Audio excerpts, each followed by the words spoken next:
सुस्वागत पिलाने YouTube channel प्रगति education को आपण मानकु हार्दिक स्वागत। आज भिडियो रे आमे देखिबा ओडिया कविता बंदीर विरह व्यथा जहाकू रचना करिसेंती कवि गोपबंधु दास। कवितार प्रत्येक पंक्ति को आमे पढ़िबा, कठिन शब्दावलीर अर्थ जानिबा एवं प्रांचल भाव में आम से सबको बुझा चेष्टा करवा। ता पूर्व चलतु आम जाणीना कवि उत्कलमणि गोपबंधु दास संपर्क में किछि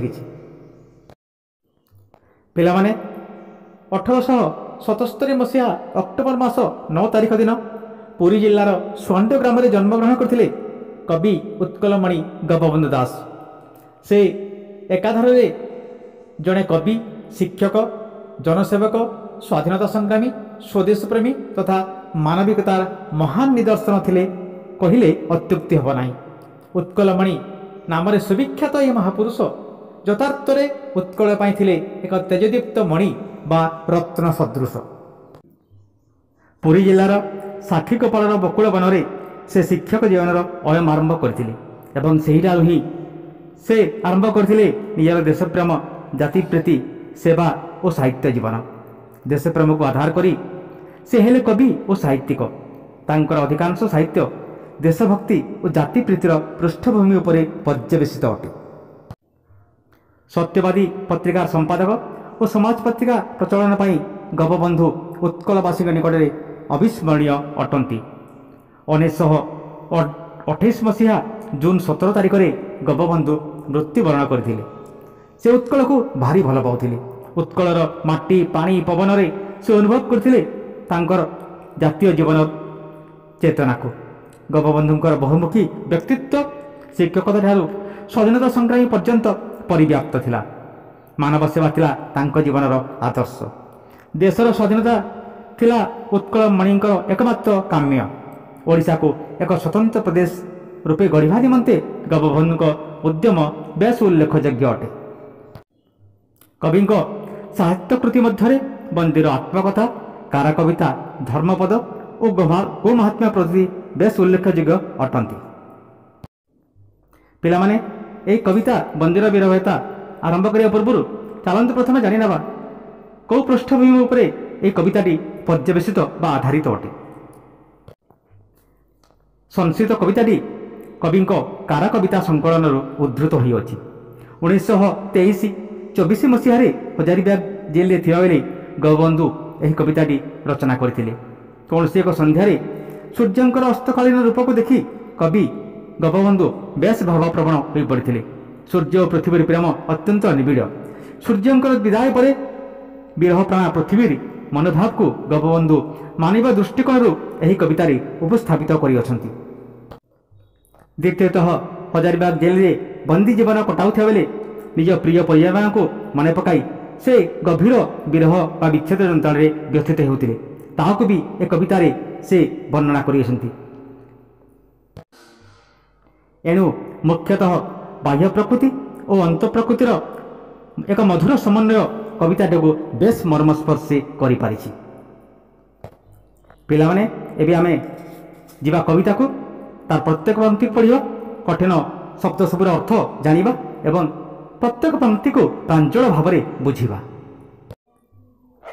पिला माने एई जो कविता बंदीर विरह व्यथा यही कविताटी को आलोचना करने पूर्व ताको बुझिबा पूर्व चलतु प्रथमे आमे ए कवितार शीर्षक को टिके बुझी नवा। बंदीर विरह व्यथा एटी बंदी किए? एटी बंदी हेले उत्कलमणि गोपबंधु दास। से कौटी बंदी अवस्था अछंती ना बिहार हजारीबाग जेल रे। काहीकि ना देशर स्वाधीनता संग्राम रे जोग देई से कारावरण करिसंती। निर्मम इंग्रेज मान द्वारा कारादंडादेश होई से कारागार रे बंदी अवस्था रे अछंती। आ बंदी अवस्था रे थिला बेले से एही कविताटी को रचना करिसंती। विरह माने विच्छेद, व्यथा माने जंत्रणा बा कष्ट। तो विच्छेद जनित जो जंत्रणा बा कष्ट ताको वर्णना करिसंती एही कवितारे कवि उत्कलमणि गोपबंधु दास।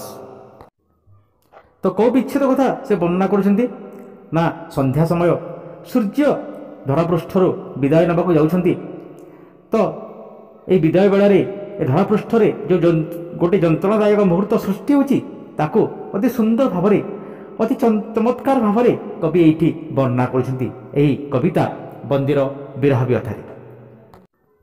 ଚାଲନ୍ତୁ ଏବେ ଆମେ ଦେଖିବା କବିତାଟିକୁ କେମିତି କବି ଆରମ୍ଭ କରୁଛନ୍ତି। ମଧୁର ବସନ୍ତ ସମୟ ଦିନ ହେଲାଣି ଶେଷ, ଛାଡ଼ି ପୂର୍ବ ଏବେ ତପନ ଯିବେ ପଶ୍ଚିମ ଦେଶ। ବିଦାୟର ତେଣୁ ଲାଗିଛି ଆୟୋଜନ ବିସ୍ତାର, ନାନା ରଙ୍ଗ ଚନ୍ଦ୍ର ଆତପେ ଆଚ୍ଛାଦିତ ଅମ୍ବର, ନାନା ରଙ୍ଗ ଚନ୍ଦ୍ର ଆତପେ ଆଚ୍ଛାଦିତ ଅମ୍ବର। ପିଲାମାନେ ଏହି କବିତାରେ କେଉଁ କାଳର କଥା ବର୍ଣ୍ଣନା କରାଯାଇଛି, କେଉଁ ସମୟର କଥା ବର୍ଣ୍ଣନା କରାଯାଇଛି? ନା ମଧୁର ବସନ୍ତ ସମୟ। ମଧୁର ବା ସୁମଧୁର ବସନ୍ତ ସମୟ। ଆପଣମାନେ ଜାଣିଛନ୍ତି ମଧୁର ବସନ୍ତ କାଳ ସୁମଧୁର, ସୁମଧୁର ବୋଲି ନାଁ ପାଇଛନ୍ତି ଋତୁରାଜ। ତ ଋତୁରାଜ ବସନ୍ତର ସୁମଧୁର ସମୟ, ମଧୁର ବେଳା, ଦିନ ହେଲାଣି ଶେଷ, ମାନେ ଦିନ ଶେଷ ହେବାକୁ ବସିଲାଣି, ମାନେ ସନ୍ଧ୍ୟା ଆଗତ ପ୍ରାୟ। ଛାଡ଼ି ପୂର୍ବ ଏବେ ତପନ ଯିବେ ପଶ୍ଚିମ ଦେଶ। ଏବେ ପୂର୍ବ ଦିଗକୁ ଛାଡ଼ି ତପନ ବା ସୂର୍ଯ୍ୟ ପଶ୍ଚିମ ଦିଗରେ ଅସ୍ତ ହେବାକୁ ଯାଉଛନ୍ତି। ବିଦାୟର ତେଣୁ ଲାଗିଛି ଆୟୋଜନ ବିସ୍ତାର। ଆମେ ଯେମିତି ଗୋଟିଏ ବିଦାୟକାଳୀନ ମୁହୂର୍ତ୍ତକୁ ସ୍ମରଣୀୟ କରି ରଖିବା ପାଇଁ ଆମେ ବିଭିନ୍ନ ପ୍ରକାର ଆୟୋଜନ କରିଥାଉ, ସେମିତି ଏହି ମୁହୂର୍ତ୍ତଟିକୁ ସ୍ମରଣୀୟ କରି ରଖିବା ପାଇଁ ନାନା ପ୍ରକାର ଆୟୋଜନ ଚାଲିଛି। ବିସ୍ତାର ମାନେ ବ୍ୟାପକ, ବ୍ୟାପକ ଭାବେ ଗୋଟିଏ ଆୟୋଜନ ଚାଲିଛି। ନାନା ରଙ୍ଗ ଚନ୍ଦ୍ର ଆତପେ ଆଚ୍ଛାଦିତ ଅମ୍ବର। ଚନ୍ଦ୍ର ଆତପେ ଚନ୍ଦ୍ରାତପେ, ଚନ୍ଦ୍ରାତପ ମାନେ ଚାନ୍ଦୁଆ, ନାନା ରଙ୍ଗର ଚାନ୍ଦୁଆରେ ଅମ୍ବର ବା ଆକାଶ ଯେମିତି ଘୋଡ଼େଇ ହୋଇଛି। ଆକାଶକୁ ଯେମିତି କିଏ ନାନା ରଙ୍ଗର ବିଭିନ୍ନ ରଙ୍ଗର ଚନ୍ଦ୍ରାତପରେ ବା ଚାନ୍ଦୁଆରେ କିଏ ଯେମିତି ଘୋଡ଼େଇ ପକାଇଛି। ଦଳେ ଦଳେ ପକ୍ଷୀ ଗାଆନ୍ତି ଉଚ୍ଚେ କରୁଣ ଗାନ, ତରୁ ଗିରି ଛାୟା ବିସ୍ତାରୀ ପାଦେ କରେ ପ୍ରଣାମ। ତାଙ୍କ ଶିରେ ସୂର୍ଯ୍ୟ ଦିଅନ୍ତି ହେମ ବରଣୀ ପାଟ, ଅନୁରକ୍ତ ଭୃତ୍ୟ ମସ୍ତକେ ଯଥା ବାନ୍ଧେ ସମ୍ରାଟ। ଅନୁରକ୍ତ ଭୃତ୍ୟ ମସ୍ତକେ ଯଥା ବାନ୍ଧେ ସମ୍ରାଟ। ପିଲାମାନେ ବିଦାୟର ମୁହୂର୍ତ୍ତ ପ୍ରକୃତରେ ଦୁଃଖଦ ମୁହୂର୍ତ୍ତ, ଦୁଃଖର ସମୟ। ଏଣୁ କ'ଣ ହେଇଛି? ଦଳେ ଦଳେ ପକ୍ଷୀ ଗାଆନ୍ତି ଉଚ୍ଚେ କରୁଣ ଗାନ। ପକ୍ଷୀମାନେ ଦଳ ଦଳ ହୋଇ ଉଚ୍ଚେ ମାନେ ଉଚ୍ଚ ସ୍ୱରରେ କରୁଣ ସଙ୍ଗୀତ ଗାନ କରୁଛନ୍ତି। ତରୁଗିରି ଛାୟା ବିସ୍ତାରୀ ପାଦେ କରି ପ୍ରଣାମ। ତରୁ ମାନେ ବୃକ୍ଷଲତା ଆଦି, ଗିରି ମାନେ ପାହାଡ଼ ପର୍ବତ ଆଦି, ଛାୟା ବିସ୍ତାରୀ ମାନେ ଛାୟାକୁ ବିସ୍ତାର କରିଦେଇ, ପାଦେ କରେ ପ୍ରଣାମ ଯେମିତି ସୂର୍ଯ୍ୟଦେବଙ୍କ ପାଦରେ ପ୍ରଣାମ କରୁଛନ୍ତି। ତରୁ ବାଗିଲେ ତାଙ୍କ ଛାୟା ବୃଦ୍ଧି ହୋଇଯାଏ। ସୂର୍ଯ୍ୟାସ୍ତ କାଳରେ ତାକୁ କବି କହୁଛନ୍ତି ସତେ ଯେମିତି ସେମାନେ ସୂର୍ଯ୍ୟଦେବଙ୍କୁ ପ୍ରଣାମ କରୁଛନ୍ତି। ଯେମିତି ଆମେ ଅତିଥି ଅଭ୍ୟାଗତରେ ଘରକୁ ଆସିଲେ ବିଦାୟ ନେବା ବେଳେ ତାଙ୍କୁ ପ୍ରଣାମ କରି ସମ୍ମାନ ଦେଉ। ତାଙ୍କ ଶିରେ ସୂର୍ଯ୍ୟ ଦିଅନ୍ତି ହେମ ବରଣୀ ପାଟ, ଅନୁରକ୍ତ ଭୃତ୍ୟ ମସ୍ତକେ ଯଥା ବାନ୍ଧେ ସମ୍ରାଟ। ଅର୍ଥାତ୍ ତାଙ୍କ ଶିରରେ ମାନେ ତାଙ୍କ ମସ୍ତକରେ ସୂର୍ଯ୍ୟ କ'ଣ ଦେଉଛନ୍ତି? ନା ହେମ ବରଣୀ ପାଟ। ହେମ ଅର୍ଥାତ୍ ସୁନା ବା କନକ, ହେମ ବରଣୀ ମାନେ ସୁନା ରଙ୍ଗର, ମାନେ ଏଠି ସୁନେଳି ରଙ୍ଗର ପାଟ ବାନ୍ଧି ଦେଉଛନ୍ତି। କେମିତି? ନା ଅନୁରକ୍ତ ଭୃତ୍ୟ ମସ୍ତକେ। ଅନୁରକ୍ତ ମାନେ ଅନୁଗତ ବା ବିଶ୍ୱସ୍ତ, ଭୃତ୍ୟ ମାନେ ଚାକର ବା କର୍ମଚାରୀ। ତ ଅନୁରକ୍ତ ବିଶ୍ୱସ୍ତ ଭୃତ୍ୟ ବା କର୍ମଚାରୀର ମସ୍ତକରେ ବା ଶିରରେ ଯେମିତି ସମ୍ରାଟ ବା ରାଜା ମହାରାଜା ପାଟବସ୍ତ୍ର ବାନ୍ଧି ଦିଅନ୍ତି, ଠିକ୍ ସେମିତି ସୂର୍ଯ୍ୟ କ'ଣ କରୁଛନ୍ତି? ନା ତରୁ, ବୃକ୍ଷଲତା ଓ ଗିରି ମାନେ ପାହାଡ଼ ପର୍ବତ ଆଦିଙ୍କ ମସ୍ତକରେ ପାଟବସ୍ତ୍ର ବାନ୍ଧି ଦେଉଛନ୍ତି। ପିଲାମାନେ ଏଠି ଆପଣମାନଙ୍କର ବି ଅନୁଭୂତି ଥାଇପାରେ, ଯେମିତି ଘରକୁ କେହି ଅତିଥି ବେଗତ ଆସିଲେ ଆମେ ଗଳାବେଳେ ତାଙ୍କୁ ପ୍ରଣାମ କରୁ। ସେମାନେ ବି ଆନନ୍ଦର ସହିତ ଖୁସିରେ, ଘରେ ଛୋଟ ଛୋଟ ପିଲା ଆଦି ଥିଲେ ସେମାନଙ୍କୁ ସ୍ନେହରେ କିଛି ଉପହାର ଦିଅନ୍ତି। ସେମିତି ତରୁ ଆଉ ଗିରି ମାନେ ବୃକ୍ଷଲତା ଏବଂ ପାହାଡ଼ ପର୍ବତ ଆଦି ତାଙ୍କୁ ପ୍ରଣାମ ଜଣାଇବା ବେଳେ ସୂର୍ଯ୍ୟଦେବ କ'ଣ କରୁଛନ୍ତି? ନା ତାଙ୍କ ଶିରରେ ହେମବର୍ଣ୍ଣୀ ପାଟ ବା ସୁନେଲି ରଙ୍ଗର ପାଟ ବାନ୍ଧି ଦେଉଛନ୍ତି। କେମିତିକା? ଅନୁରକ୍ତ ଭୃତ୍ୟ ମସ୍ତକେ ଯଥା ବାନ୍ଧେ ସମ୍ରାଟ।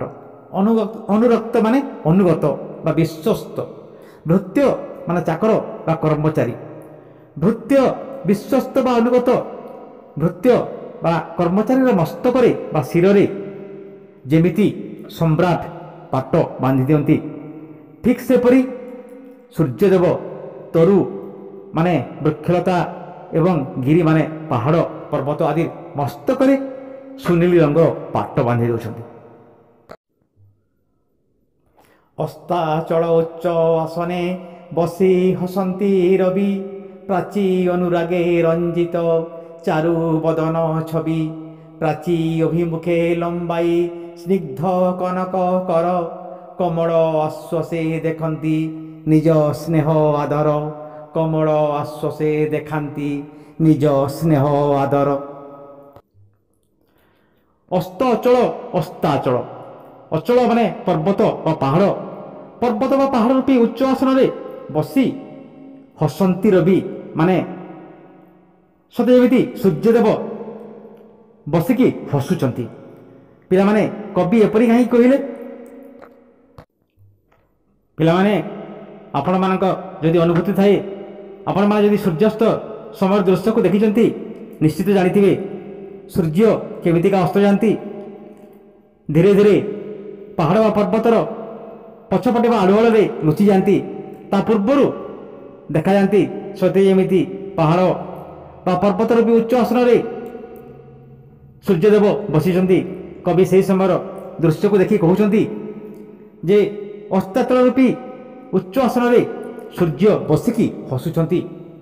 ଆଉ ୟା ଫଳରେ କ'ଣ ହେଉଛି? ପ୍ରାଚୀ ଅନୁରାଗେ ରଞ୍ଜିତ ଚାରୁ ବଦନ ଛବି। ପ୍ରାଚୀ ମାନେ ପୂର୍ବ ଦିଗ, ଅନୁରାଗେ ମାନେ ସ୍ନେହରେ, ଚାରୁ ମାନେ ସୁନ୍ଦର, ବଦନ ମାନେ ମୁଖ। ତା ଫଳରେ ହେଇଛି କ'ଣ ନା ପ୍ରାଚୀ ମାନେ ପୂର୍ବ ଦିଗର ଆକାଶର ସୁନ୍ଦର ବଦନ ବା ସୁନ୍ଦର ମୁଖକୁ ସେ ସୁନେଲି ରଙ୍ଗରେ ରଙ୍ଗାୟିତ କରୁଛନ୍ତି ବା ସୁନେଲି ରଙ୍ଗରେ ରଞ୍ଜିତ କରୁଛନ୍ତି। କେବଳ ସେତିକି ନୁହଁ, ପ୍ରାଚୀ ଅଭିମୁଖେ ଲମ୍ବାଇ ସ୍ନିଗ୍ଧ କନକ କର, କମଳ ଆଶ୍ୱାସେ ଦେଖାନ୍ତି ନିଜ ସ୍ନେହ ଆଦର। ପ୍ରାଚୀ ଅଭିମୁଖେ ମାନେ ପୂର୍ବ ଦିଗ ଅଭିମୁଖେ ମାନେ ପୂର୍ବ ଦିଗ ଆଡ଼କୁ, ଲମ୍ବାଇ ସ୍ନିଗ୍ଧ, ସ୍ନିଗ୍ଧ ମାନେ କୋମଳ, କନକ କର, କନକ ମାନେ ସୁନେଲି ରଙ୍ଗର, କର ମାନେ ହସ୍ତ। ପ୍ରାଚୀ ବା ପୂର୍ବ ଦିଗ ଅଭିମୁଖରେ ନିଜ ସ୍ନିଗ୍ଧ ସୁକୋମଳ କନକ କର ବା ସୁନେଲି ରଙ୍ଗର ହସ୍ତକୁ ବଢ଼ାଇ କମଳ ଆଶ୍ୱାସେ ଦେଖାନ୍ତି ନିଜ ସ୍ନେହ ଆଦର। ସତେ ଏମିତି କମଳ ଆଶ୍ୱାସନା ପୂର୍ବକ, କମଳ ଆଶ୍ୱାସନା ଦେବା ପୂର୍ବକ ସୂର୍ଯ୍ୟଦେବ ଯେମିତି ନିଜ ସ୍ନେହ ଓ ଆଦର ପରିପ୍ରକାଶ କରୁଛନ୍ତି। ପ୍ରାଚୀ ଅଭିମୁଖେ ଲମ୍ବାଇ ସ୍ନିଗ୍ଧ କନକ କର, କମଳ ଆଶ୍ୱାସେ ଦେଖନ୍ତି ନିଜ ସ୍ନେହ ଆଦର। ସମୀରଣ ମୃଦୁ ମର୍ମରେ ପ୍ରେମ ଅସ୍ପଷ୍ଟ ଗିର, କହନ୍ତି ଅଚିରେ ଫେରିବି ଧନୀ ନୁହଁ କାତର। ଅନୁରାଗ ରଙ୍ଗ ପ୍ରକାଶେ କ୍ଷଣେ ପ୍ରାଚୀ କପୋଳେ, ତା ମଧ୍ୟରେ କିନ୍ତୁ ବିପଦ ଦୁଃଖ କାଳିମା ବୋଳେ। ତା ମଧ୍ୟରେ କିନ୍ତୁ ବିରହ ଦୁଃଖ କାଳିମା ବୋଳେ। ସମୀରଣ ମାନେ ପବନ, ମୃଦୁ ମାନେ ଧୀର ବା କୋମଳ, ମର୍ମରେ ମାନେ ତରଙ୍ଗରେ। ତ ସମୀରଣ ମୃଦୁ ମର୍ମରେ ମାନେ ଧୀର ପବନର ତରଙ୍ଗରେ, ପ୍ରେମ ଅସ୍ପଷ୍ଟ ଗିର, ଅସ୍ପଷ୍ଟ ମାନେ ଯାହା ସ୍ପଷ୍ଟ ନୁହଁ, ଗିର ମାନେ ଫିସ୍ ଫିସ୍ କଥାବାର୍ତ୍ତା ବା ଚୁପ୍ ଚୁପ୍ କଥାବାର୍ତ୍ତା। ତ ସେହି ଧୀର ସମୀରଣର ତାଳି ତାଳେ ବା ମୃଦୁ ତରଙ୍ଗର ତାଳି ତାଳେ ସୂର୍ଯ୍ୟ ପ୍ରେମର ଗୋଟେ ଅସ୍ପଷ୍ଟ ବାର୍ତ୍ତା ଦେଉଛନ୍ତି। କହୁଛନ୍ତି କହନ୍ତି ଅଚିରେ ଫେରିବି ଧନୀ ନୁହଁ କାତର। ସେ କ'ଣ କହୁଛନ୍ତି ନା ଅଚିରେ ମାନେ ମୁଁ ଖୁବ୍ ଶୀଘ୍ର, ଅଚିରେ ମାନେ ଶୀଘ୍ର, ଖୁବ୍ ଶୀଘ୍ର ମୁଁ ଫେରୁଛି। ଧନୀ ମାନେ ପ୍ରିୟତମ, ହେ ପ୍ରିୟତମ ତୁମେ କାତର ହୁଅନି, ଦୁଃଖ କରନି, ମୁଁ ପୁଣି ଖୁବ୍ ଶୀଘ୍ର ଫେରୁଛି। ଅନୁରାଗ ରଙ୍ଗ ପ୍ରକଟେ କ୍ଷଣେ ପ୍ରାଚୀ କପୋଳେ, ଏହା କହିକି ସେ ପ୍ରାଚୀ ମାନେ ପୂର୍ବ ଦିଗର କପୋଳେ ମାନେ ଗାଳରେ ଅନୁରାଗର ରଙ୍ଗ, ପ୍ରେମର ବା ସ୍ନେହର ରଙ୍ଗ ସେ ପ୍ରକାଶ କରୁଛନ୍ତି ବା ପ୍ରକଟିତ କରୁଛନ୍ତି। କିନ୍ତୁ ତଥାପି ସେଇ ଯେଉଁ ସେ ସ୍ନେହର ରଙ୍ଗ, ସେଇ ଯେଉଁ ପ୍ରେମର ରଙ୍ଗ ସେ ପ୍ରକଟିତ କରୁଛନ୍ତି, ତା ଭିତରେ ବି ବିରହ ଦୁଃଖ କାଳିମା ବୋଳେ, ମାନେ ବିରହ ବା ବିଚ୍ଛେଦର ଦୁଃଖ ଜନିତ ଗୋଟେ କାଳିମା ସେ ବଳି ଦେଉଛନ୍ତି। ମାନେ ସେଇ ସ୍ନେହ, ସେଇ ପ୍ରେମ ଭିତରେ ବି ଗୋଟେ ବିରହ ବା ଗୋଟେ ଦୁଃଖର ଛାୟା ଖେଳି ଯାଉଅଛି, ଯାହା ବାହାରକୁ ସ୍ପଷ୍ଟ ବାରି ହେଉନାହିଁ। ରବି ଲାସ୍ୟ ହସ୍ୟେ ପ୍ରକଟେ ଗୁରୁ ବିଷାଦ ରେଖା, ଅନୁଭବୀ ନେତ୍ରେ କେବଳ ସିନା ଯାଏ ସେ ଦେଖା। ଆହା ପ୍ରିୟୟନ ବିରହ କି ଦାରୁଣ କଷଣ, প্রীতি পাশে বন্ধা জগতে সর্বজড় চেতন, প্রীতি পাশে বন্ধা জগতে সর্বজড় চেতন। রবি মানে এটি সূর্য, লাস্য হস্যে মানে লীলায়িত হসরে প্রকটে মানে প্রকটিত করুଛନ୍ତି। କ'ଣ ପ୍ରକଟିତ କରୁଛନ୍ତି? ରବି ତାଙ୍କର ଲାସ୍ୟ ହସରେ ନାଇଁ ଗୁରୁ ବିଷାଦ ରେଖା, ଗୁରୁ ମାନେ ଭାରି ବା ଗୋଟେ ବଡ଼ ବିଷାଦ ରେଖା ମାନେ ଦୁଃଖର ରେଖା ବା ଛାଇ ସେ ପ୍ରକଟିତ କରୁଛନ୍ତି। ଅନୁଭବୀ ନେତ୍ରେ କେବଳ ସିନା ଯାଏସି ଦେଖା। ରବି ତାଙ୍କର ସେଇ ଲାସ୍ୟ ହସ୍ୟରେ ଯେଉଁ ଗୋଟେ ବିଷାଦର ଛାଇ ବା ରେଖା ପ୍ରକଟିତ କରୁଛନ୍ତି, ତାହା କେବଳ ଅନୁଭବୀ ହିଁ ଜାଣିପାରେ। କେବଳ ଅନୁଭବୀ ନେତ୍ରରେ ହିଁ ବା ଅନୁଭବୀ ଆଖିରେ ହିଁ ତାହା ଦେଖାଯାଇପାରେ। ଯେଉଁମାନେ ବିଚ୍ଛେଦ ବା ବିରହକୁ ଅଙ୍ଗେ ନିଭେଇଛନ୍ତି, କେବଳ ସେଇମାନେ ହିଁ ସୂର୍ଯ୍ୟଦେବଙ୍କ ସେହି ବିଷାଦର ରେଖାକୁ ଅନୁଭବ କରିପାରିବେ। ଏଣୁ କବି କହୁଛନ୍ତି, ଆହା ପ୍ରିୟୟନ ବିରହ କି ଦାରୁଣ କଷଣ, ପ୍ରୀତି ପାଶେ ବନ୍ଧା ଜଗତେ ସର୍ବଜଡ଼ ଚେତନ। କବି କହୁଛନ୍ତି, ପ୍ରିୟଜନର ବିରହ ସତରେ କି ଦୁଃଖଦ, କି ମର୍ମନ୍ତୁଦ, କି ଦାରୁଣ କଷଣ ପ୍ରଦାନକାରୀ, ତାହା କେବଳ ଅନୁଭବୀ ହିଁ ଜାଣିପାରେ। ପ୍ରୀତି ପାଶେ ବନ୍ଧା ଜଗତେ ସର୍ବଜଡ଼ ଚେତନ। ପ୍ରୀତି ବା ପ୍ରେମର ପାଶରେ ବା ସ୍ନେହର ପାଶରେ ବା ଡୋରିରେ ସମସ୍ତେ ଏ ଜଗତରେ ବନ୍ଧା। ସେ ଜଡ଼ ବା ନିର୍ଜୀବ ହୁଅନ୍ତୁ, ଚେତନ ବା ସଜୀବ ହୁଅନ୍ତୁ, ଜଳ ବା ଚେତନ, ନିର୍ଜୀବ ସଜୀବ ଯିଏ ହୁଅନ୍ତୁ ନା କାହିଁକି, ପ୍ରୀତି ବା ପ୍ରେମ ବା ସ୍ନେହର ଡୋରିରେ ଏ ଜଗତରେ ସମସ୍ତେ ବନ୍ଧା।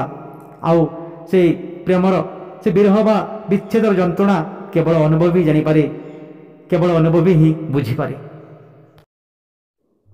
ଏ ବିରହ ଦୃଶ୍ୟ ଦିଓଇ ବନ୍ଦୀ ପରାଣେ ବ୍ୟଥା, ପଳକେ ପଳକେ ପଡ଼ୋଇ ମନେ କେତେ କି କଥା। ସମ୍ଭାଳ ଟିକିଏ ସିପାହୀ ଚାବି ନଦିଅ ଦ୍ୱାରେ, ପ୍ରଣୟ ପ୍ରଭାବ ଦେଖିବି କ୍ଷଣେ ରହି ବାହାରେ। ପ୍ରଣୟ ପ୍ରଭାବ ଦେଖିବି କ୍ଷଣେ ରହି ବାହାରେ। କବି ଗୋବନ୍ଧୁ ପ୍ରକୃତିରେ ଆଇ ଧରଣୀ ଏବଂ ସୂର୍ଯ୍ୟର ଏହି ବିରହ ବିଚ୍ଛେଦକୁ ଦେଖି ଗଭୀର ଭାବରେ ମର୍ମାହିତ ହୋଇଛନ୍ତି। ଏପରି ଏକ ଯନ୍ତ୍ରଣା ସେ ବି ଭୋଗୁଛନ୍ତି, ସମଦଶା ସେ ବି ଭୋଗ କରୁଛନ୍ତି। ନିଜ ପ୍ରିୟ ଏବଂ ପରିବାରମାନଙ୍କୁ ଛାଡ଼ି ସେ ବି ଆଜି ଜେଲର ଚାରିକାନ୍ତ ମଧ୍ୟରେ ଆବଦ୍ଧ ଅଛନ୍ତି, ଯାହା ତାଙ୍କୁ ଗଭୀର ଭାବରେ ଯନ୍ତ୍ରଣା ପ୍ରଦାନ କରୁଅଛି। ପଳକେ ପଳକେ ପଡ଼ୋଇ ମନେ କେତେ କି କଥା। ପଳକେ ପଳକେ ମାନେ ଆଖିର ପଳକରେ ପ୍ରତ୍ୟେକ ମୁହୂର୍ତ୍ତରେ ସେ ଅନୁଭବ କରୁଛନ୍ତି ସେମାନଙ୍କ ନିଜ ପ୍ରିୟ ପରିବାରଙ୍କ ବିରହ ଯନ୍ତ୍ରଣା। ସେ ନିଜ ପ୍ରିୟ ପରିବାରଙ୍କ କଥା ପ୍ରତ୍ୟେକ ମୁହୂର୍ତ୍ତରେ ତାଙ୍କର ମନେ ପଡ଼ିଯାଉଛି, ତାଙ୍କର ମାନସ ପଟରେ ଉଦ୍ଭାସିତ ହୋଇଯାଉଛି। ସମ୍ଭାଳ ଟିକିଏ ସିପାହୀ ଚାବି ନଦିଅ ଦ୍ୱାରେ।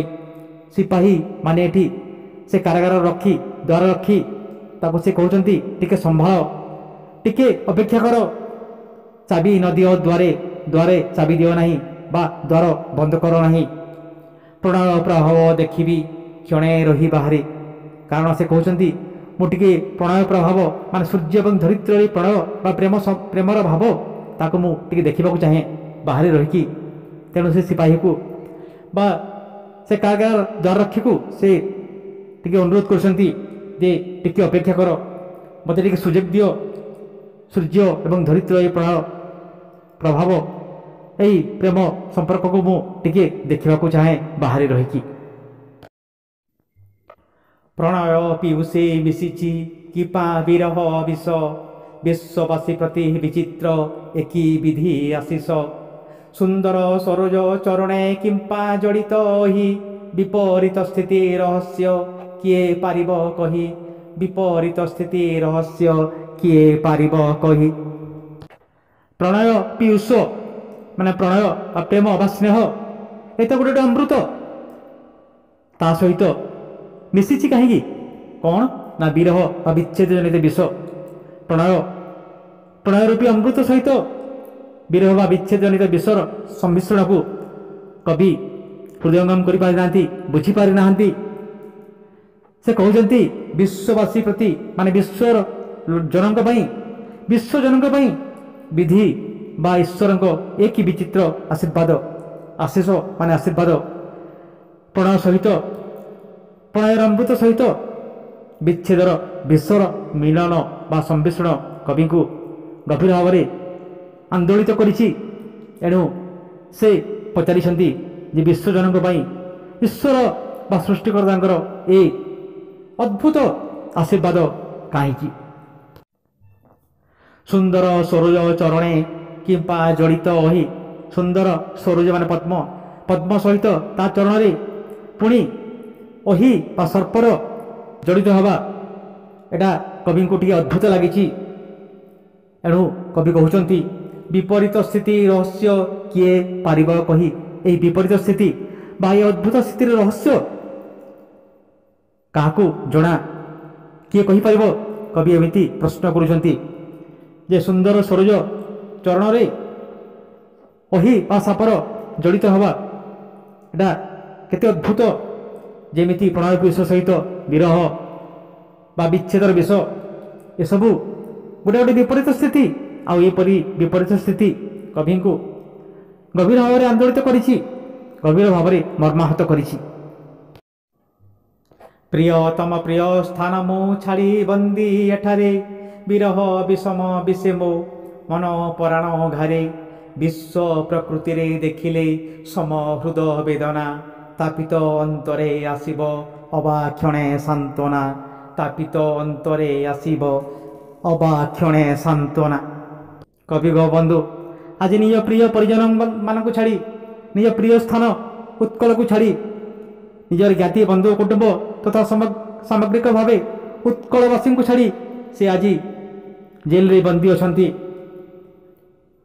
विरह विषम विश्व बा जंत्रणा से जर्जरित होउचंती तांको मन प्राण को ताहा घारी देउछि बा तांको गभीर भाव में विषादित करुछि बा मर्माहत करुछि।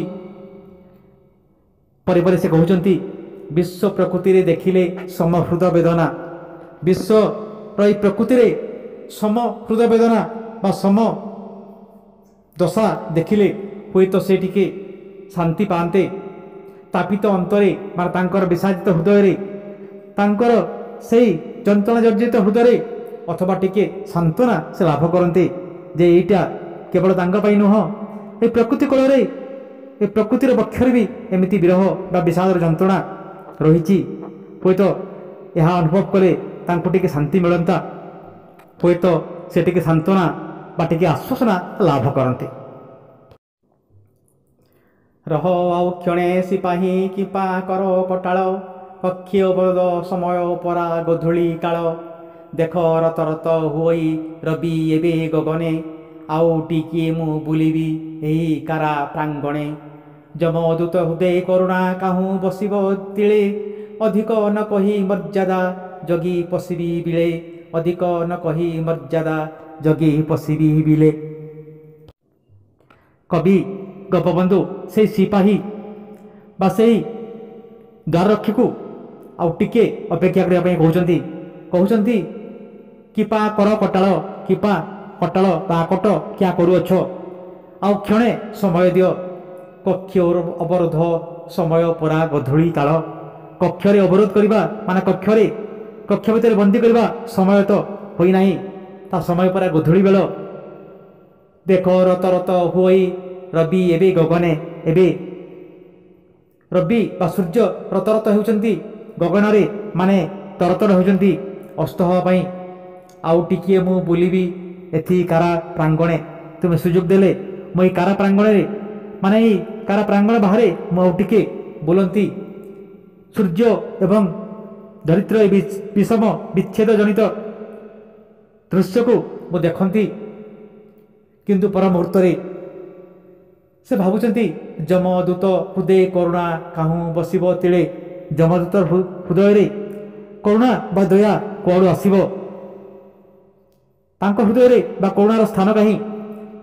ଏଣୁ ସେ ପୁଣି ଭାବୁଛନ୍ତି ଅଧିକ ନ କହି ମର୍ଯ୍ୟାଦା ଜଗି ପଶିବି ବିଳେ।